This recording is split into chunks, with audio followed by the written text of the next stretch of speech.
L'honorable sénateur Bahati Lukwebo, président de l'AFDCA et membre de l'Union sacrée pour la nation, vient d'être porté à la tête de la Chambre haute du Parlement congolais ce mardi 2 mars 2021.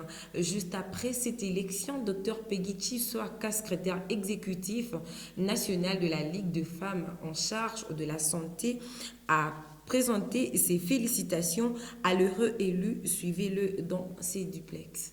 Nous rendons grâce à Dieu pour cette victoire écrasante. Vous êtes sans ignorer de tout ce qui s'est passé autour de cette chambre. Mais aujourd'hui, Dieu a permis que le professeur Modeste Bahati Lukwebo puisse être élu président de la Chambre haute. Nous rendons grâce à Dieu. Nos impressions ne peuvent être que de joie de voir notre autorité morale de l'AFDCA, le camarade Modeste Bahati Lukwebo, au perchoir de l'ensemble du Sénat. Donc, nos impressions sont des impressions de joie. Nous partageons la joie avec tous les peuples congolais parce que c'est la victoire du peuple congolais.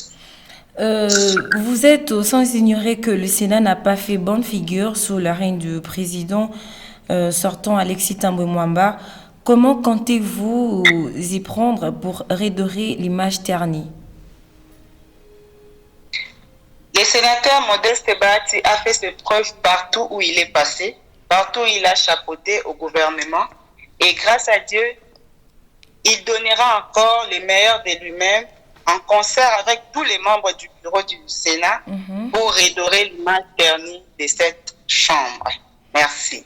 Je vous remercie, Madame Peggy. Le président de la République démocratique du Congo, Félix-Antoine Tshisekedi Tshilombo, a élevé l'officier général Likulia Bakumi au rang de lieutenant général avant de le nommer dans une autre ordonnance auditeur général de FARDC près la haute cour militaire. Les deux ordonnances présidentielles ont été publiées ce mardi 2 mars. Le lieutenant général Likulia remplace à ses postes l'auditeur général Tim Monkuto, décédé en janvier dernier. La conférence épiscopale nationale du Congo n'est toujours pas d'accord avec le pouvoir en place, malgré la reconfiguration politique en cours et l'éviction de Pro-Kabila à la tête des institutions politiques en République démocratique du Congo. Ansman Guélissa pour le commentaire. Alors que le Premier ministre Jean-Michel Sama Lukonde poursuit ses consultations pour former le prochain gouvernement de l'Union sacrée de la nation, la CENCO reste catégorique sur les critères de sélection. Pour le prochain gouvernement, elle demande de tout mettre en œuvre pour gagner le pari de l'organisation des élections crédibles, transparentes et apaisées en 2023. Mais bien avant, la CENCO demande d'accélérer la procédure pour la réforme électorale et celle de la loi portant organisation et fonctionnement de la Commission électorale nationale indépendante en vue d'améliorer la gouvernance électorale. C'est désormais officiel, de patrouilles mixtes police nationale congolaise et forces armées de la République démocratique du Congo en collaboration avec le comité provincial de sécurité s'efféront dans la ville de Bandundu, précisément dans la province du Kwilu. Suivez. La ville du Bandundu, précisément dans la province du Kwilu, vivra désormais au rythme de patrouilles mixtes police nationale congolaise et de forces armées de la République démocratique du Congo. C'est le ministre provincial de l'Intérieur Joachim Koumaré qui l'a annoncé samedi dernier à la presse. Selon lui, cette mesure est prise pour éradiquer l'insécurité due à la montée de cas de vol à main armée.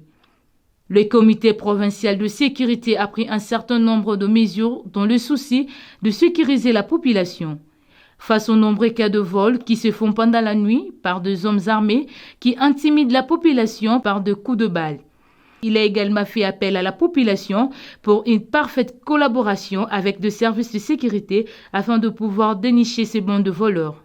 Après la maladie à virus Ebola, la République démocratique du Congo connaît une recrudescence de cas de la fièvre rougeole dans la province du Nord Ubangi. Une situation qui préoccupe la population de ces coins du pays et les autorités sanitaires. Suivez. La rougeole est le nouveau fléau sanitaire qui semble prendre de l'ampleur dans la province du Nord Ubangi. La semaine dernière, de nombreux cas de rougeole ont été signalés dans le territoire de Bosso-Bolo. Des échantillons de tests relevés à Guadolite et envoyés à l'Institut national de recherche biomédicale inherbé en cycle sont en attente des résultats. Sous l'urgence de la possible dégradation de la situation sanitaire dans cette province, la population et les autorités plaident pour des mesures et des moyens conséquents venant du gouvernement central afin de limiter la propagation de cette maladie qui avait fait l'objet d'une grande campagne de vaccination en 2019, permettant à cette époque de sauver des vies humaines. Le corps médical demande par ailleurs aux femmes d'emmener les enfants à l'hôpital dès qu'une petite fièvre s'annonce pour une prise en charge rapide.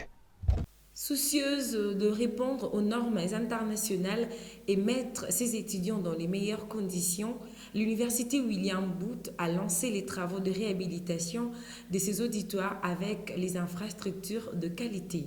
Blanqui Baoula pour le reportage.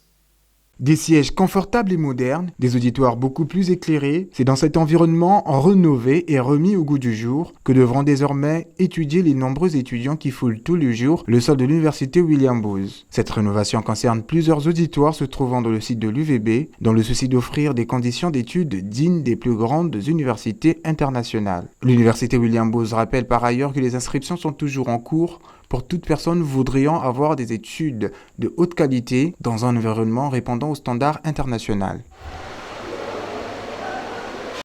C'est la fin de cette édition du journal. Merci mesdames et messieurs à vous de l'avoir suivi. Restez branchés sur nos antennes.